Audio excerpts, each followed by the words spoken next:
The Super Bowl may be over, but today sports are still on our minds. The Sports Empowerment Program connects high school students with disabilities to UNCP volunteers. It's campus to community.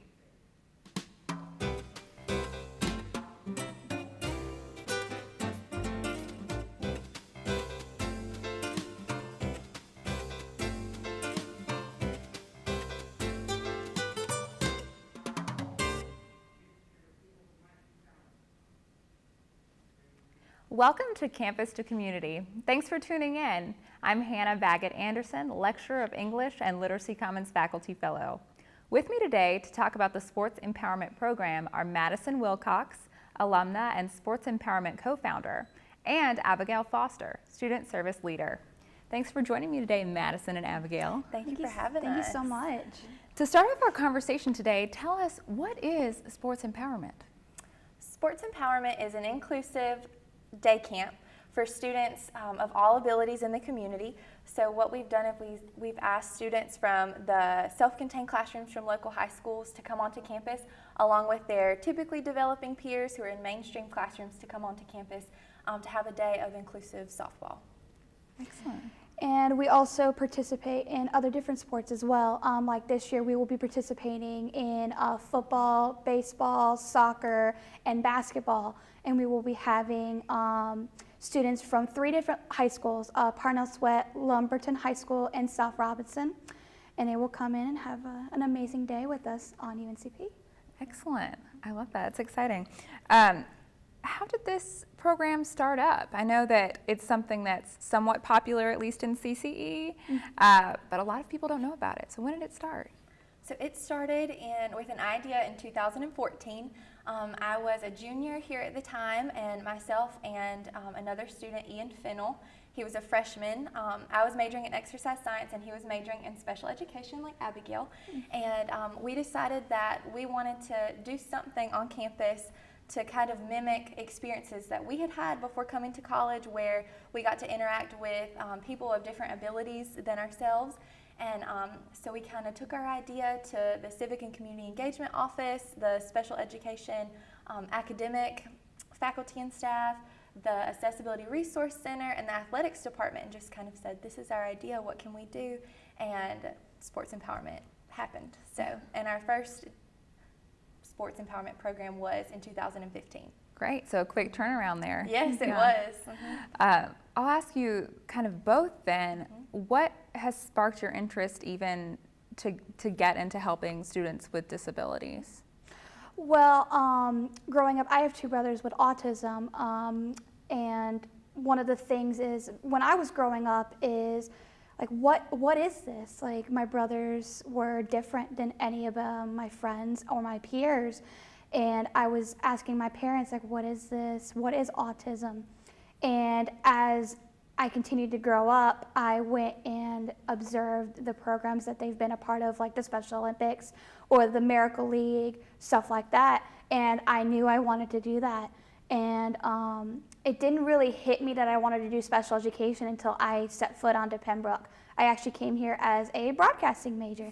And then I started to realize that I really wanted to do special education. And I am going into my 3rd year now, and I'm looking at becoming a teacher hopefully next year. So I'm very excited. I really want to teach high school students who are on the autism spectrum, because that's mostly what I've worked on. And I've also been a part of the Autism Society in North Carolina. I've worked at their summer camp called Camp Royal, and I've been a part of their program for about 2 summers. And I've made a lot of connections. I'm actually currently working on getting an Autism Society chapter here at the university. Excellent. And I'm currently working on the Sports Empowerment Program, so It's very exciting. Yeah, lots of ways that this touches your life. Of course. Yeah. That's amazing. I just love your story. I love hearing you share it. Thank you. I became interested in working with students with disabilities I don't know, I would say like I've just grown up being taught that we're more similar than we are different, and that you should always work to include people that are maybe different than you or that others see as different. So that's just always been a big value in my life. And I knew I wanted to be an occupational therapist coming into college, and so OTs work with anybody with any type of developmental delay, illness, injury, And so I just thought that that would be a good opportunity to kind of continue to foster that attitude on campus. Absolutely. I love seeing like these two very different ways that both of you approach kind of approach sports empowerment, but also just being able to work with these groups. I know we have some pictures of past sports empowerment days. So if we can get those up, we'll take a look and kind of talk through what we see there to show the viewers. So here I know we've got Mr. Sandy Jacobs, and you all have kind of developed this program with him, I assume? Yeah, I'm currently working with him on the program, and we are working out different details. From my experiences working with the Autism Society, I was able to take Madison's idea and make it, I don't want to say better, but making it more like a good program than it has been. Just to expand. To expand it, that's the word I was, include more Yes. sports. And one of the things I will be including this year is a sensory area. So one of the things with students with disabilities, especially autism, is they have a lot of sensory difficulties. So like with hearing or with touch or maybe smell even. So what we will have is a sensory station where there'll be yoga balls and bubbles, stuff like that for the students. We will also be connecting with the adaptive PE students here on campus, and we will have them as student leaders. So they will be leading their own station. Excellent. Is that kind of like what we see here? Yes. So that is one of the basketball stations. Also one of the things we will be doing is we will be having different levels of skills. So for the students who are in wheelchairs or have cerebral palsy, we will have them shoot for more like lower baskets. So we will have different levels for them so they don't have a huge difficulty participating in the sport. Right. Right, so we've got some equity work going on here. Exactly. Yeah. Excellent. That's music to my ears. I'm excited to hear all of that. Of course. And going back to working on it with Sandy Jacobs, it started with a really big team approach, like I said, from all those different offices that I mentioned before. And so that was just kind of volunteer work on everybody's part. And then after the first year, CCE said, we would like to continue this event, and to make sure that it's sustainable, can we kind of adopt this and like hire some people to do it as student service leaders. Right. And that is my job. Yeah. So, Yeah, I like seeing, we love sustainability and CCE with Yes. programming, so it's good to see that it's continued. of course. Absolutely. Let me ask too, because we got to see some pictures like of different student groups with different levels of ability, right? What kind of adaptations would you be willing to share about for the sports programs that you do? Like what helps these student groups participate, as fully as their abilities allow them to? Right. I would say just offering, like Abigail said, different heights of equipment, different types of sports, because maybe everybody's not great or can show the skills that they need in order to play softball successfully. So I think just offering a variety, being able to grade the activities up and down, so making them harder, easier based on people's abilities, I think is definitely the key. And with inclusion, I think a key is just to offer different things like that so that everybody can participate. You don't have to have a certain skill set or a certain level of function to be able to participate. Right. And to tie into the different sports that we're doing, we're also making it like different like textures as well. So we will have like different balls, different bats for them to choose, for them to have this experience. And going back to inclusion, having these students, a lot of, when I was talking to the adaptive PE students who will be in this kind of background, have they worked with kids with disabilities? And a lot of them said no. And I think for a college campus to adjust to students with disabilities is a very good thing. I read in a news report very recently that the autism rates are now 1 in about 50. Right. So that is starting to become more of a norm to see students with disabilities. And I think that everybody, no matter what your major is, should be engaged in this type of work. And I think this is a very good opportunity for students, as well as our other programs as well, to get engaged. And I think this is a good one-on-one opportunity if you're very interested in that. Yeah, absolutely. Absolutely. Yeah, like same great minds, right? Because I think too, Abigail, I love that you bring up that particular statistic because it's one that I've read about often too, even just teaching at the college level, that neurodiversity is here and happening and important, right? So we've got to recognize it because we don't all think and function the same. Well, my older brother was born in 1995, and around that time, that's when the numbers were probably about 1 in 300. Autism was like, whoa, what is this? Like, and especially back years ago, like back when like autism was like sanctioned as like insanity.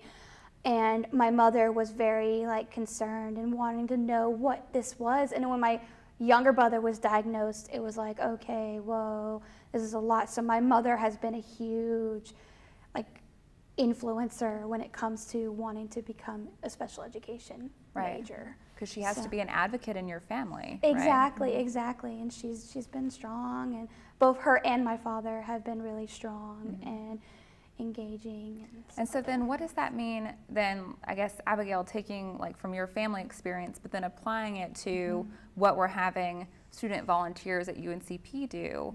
Why do you think it's important for our students to volunteer and work with and get to know younger students with different abilities and neurodiversity? Well, like I said earlier, I think everybody, no matter what you want to do in your life, should have this exposure. I mean, I grew up and I was just thrown into it. This is my life. I viewed it at a firsthand, and I think that I have a different view than a lot of other people, but some people, I think it's good to have that exposure. And with a chance like this, it's one day you get that one-on-one experience, it could change your whole life. Like Camp Royal really changed my life and how I view autism and special education. So I think with this opportunity that Madison has created for us, I think that students have a really good opportunity to get a chance to work with kids with disabilities. Yes, definitely. And like you said, it's diversity, and like Abigail said, that statistic is increasing just with autism. And so I think how I see our society is that we're growing in our understanding of disabilities, understanding that more people have them than maybe we thought, and just being able to recognize that we don't all have to think the same way or have the same neurodevelopment to be able to get along and do things together and function in society. And so I definitely agree with Abigail that no matter what you do, you should have an inclusive attitude and to be able to work with people of all walks of life. And so one big thing that we wanted to accomplish through sports empowerment was not only giving UNCP students exposure to maybe students who are younger, but bringing students who are in the mainstream classrooms who may not be able to interact with their peers in the self-contained classrooms in the special education program at the high schools, giving them an opportunity to become more comfortable with each other. I think we tend to shy away from things that we don't necessarily understand. So just having a greater understanding of our peers so that these high school students can go back to their schools and see their new friends in the hallways and have more interactions with them.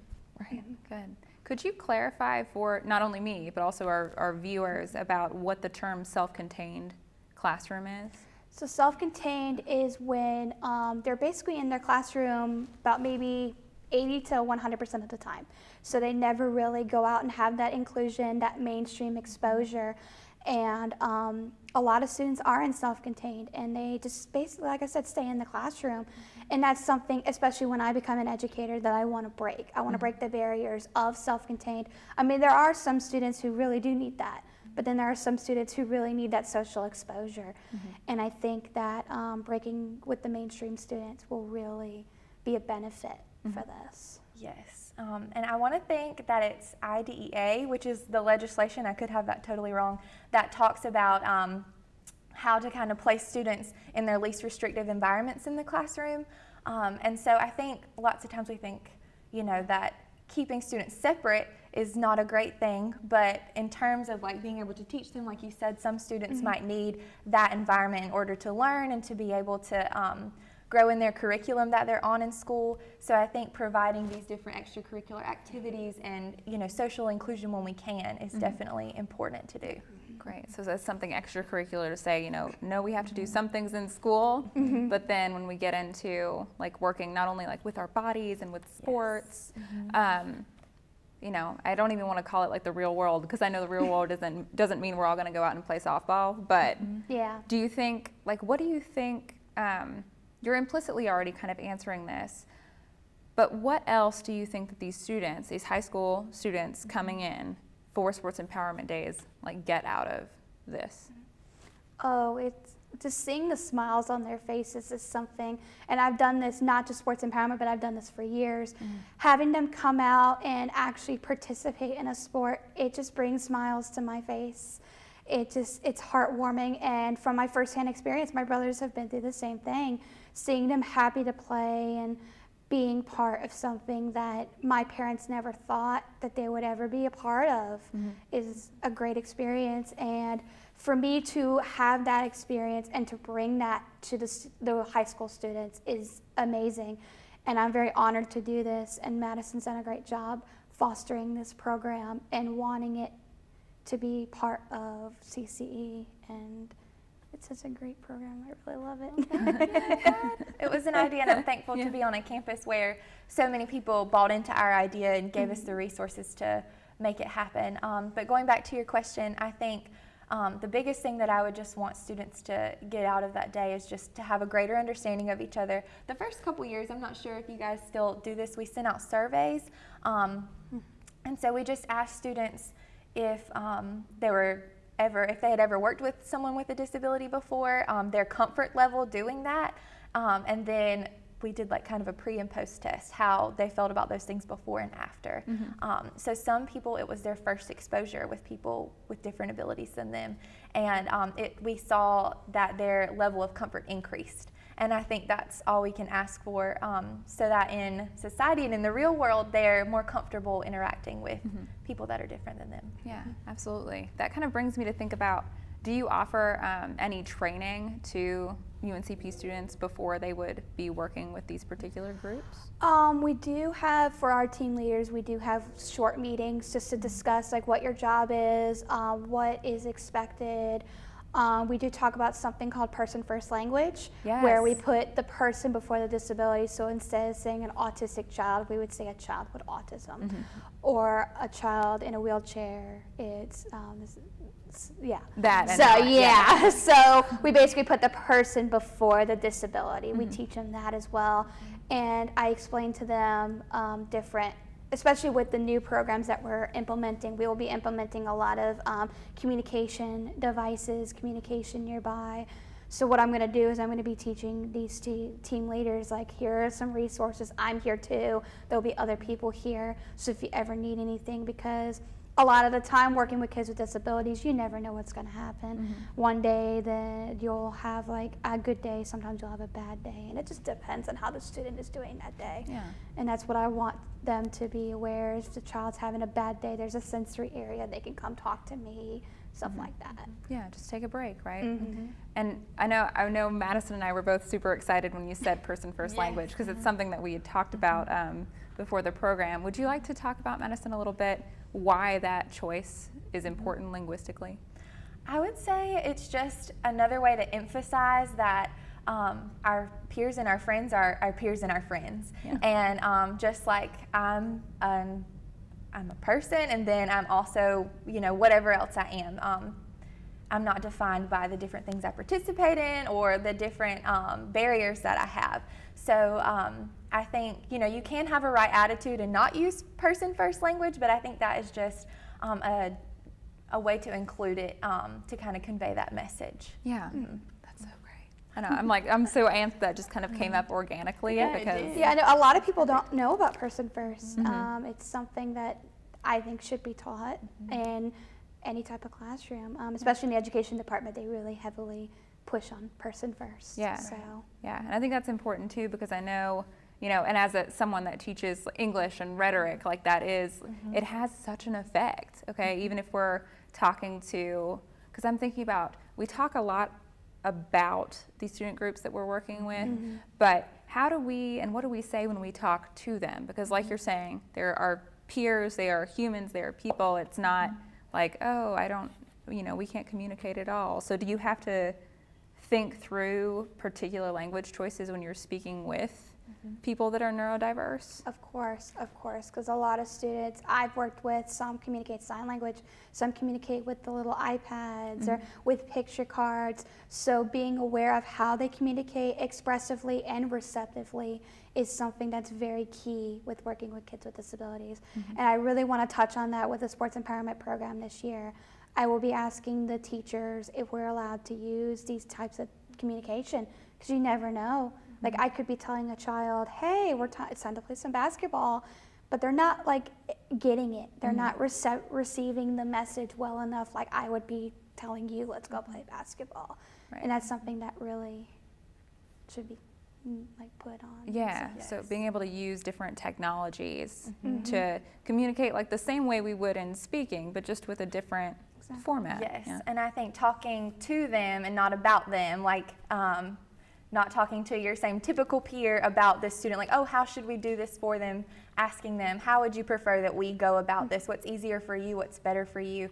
And so just including them in that. I saw a quote, I think on Facebook the other day, that said, don't do anything for us without us. Yes. So don't decide how it needs to be for somebody without asking them.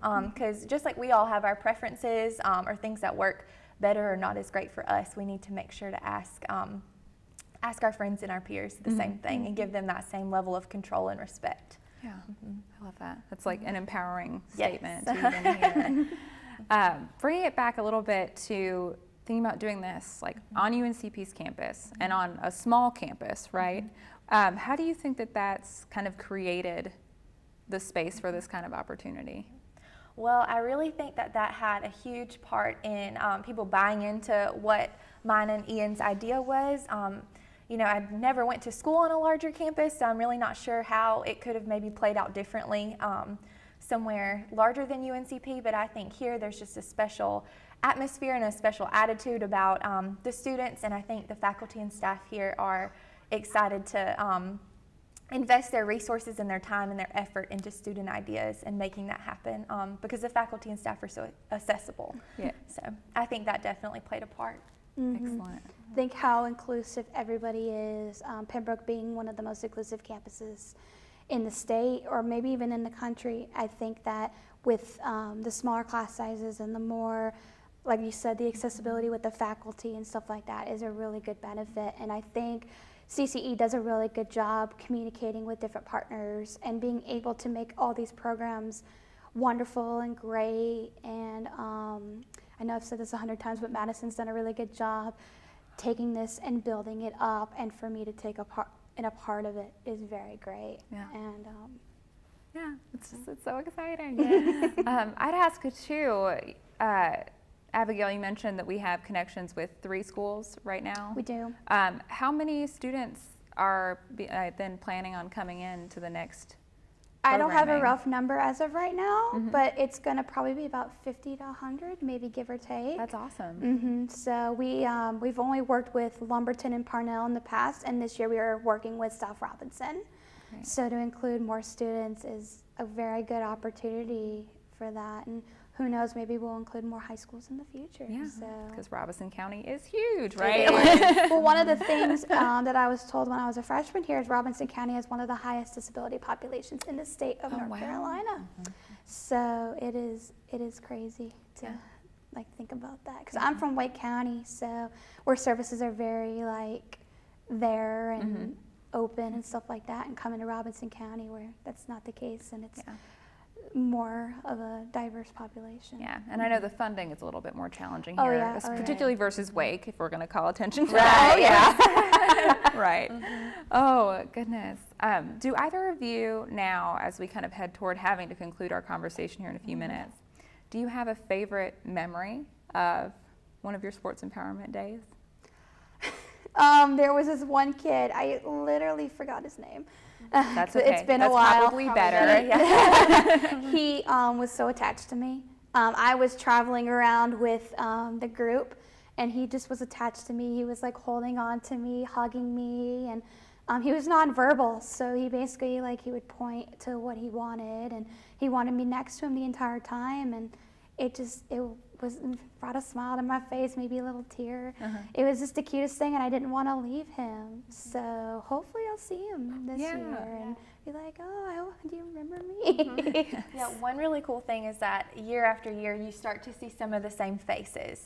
And so that's really encouraging to me as far as an inclusive attitude goes, because it's like I know these students are still in the same high school, and their peers are there, and so they're able to interact, and that relationship is continuing, and they have this opportunity to interact with each other in this way each year. But I would say one of my favorite memories, I'm not athletically inclined in the least bit, so I'm okay like sitting on the sidelines and just cheering when they're playing the different games. So just being able to sit back and watch people interact that you might not see interact every day was probably just my favorite part. Yeah, the exact same. So. All of it, but I like the specific and the wider. I appreciate it. So now, what's the plan for the future? I know we have different sports, but any particular plugs you want to make, Abigail? We are, what I want to do is involve more people, more of the UNCP students as well, especially now I'm working with the adaptive PE program, working on getting a lot of the stuff I've learned from the Autism Society. I'm bringing that into sports empowerment. I think what I've been learning, bringing it into the program, I think is something that I'm going to continue doing.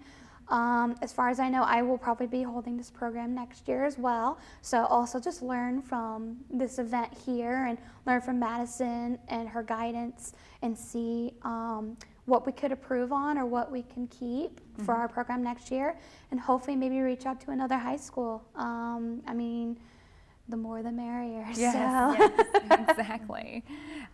So as we kind of start to conclude here, how can students or members of the community get involved in this day? They can go on to UNCP Serve. It's serve.uncp.edu, and they can go and look for sports empowerment, and they can sign up. Anybody from the community, any student can sign up to be a volunteer. And as long as you bring your smiles and your energy, we will have such a fun time. I love that. Smiles and energy. Of Smiles course. and energy. Love it. Any kind of last comment before we separate today? I'm just really excited and encouraged that this is continuing, and that very capable people like Abigail are coming in to continue and to keep this a sustainable project, for sure. It's great. Yay. I love seeing this kind of connection. Yeah. No, I appreciate Madison for her program, and I'm glad I'm a part of it. Good. Well, thank you, both of you, for coming to talk to us today. Thank I think you this so was an much. excellent Yes, conversation. And thank you to our viewers. We hope you enjoyed these stories of UNCP students making a difference in the community. Keep watching. See you next time.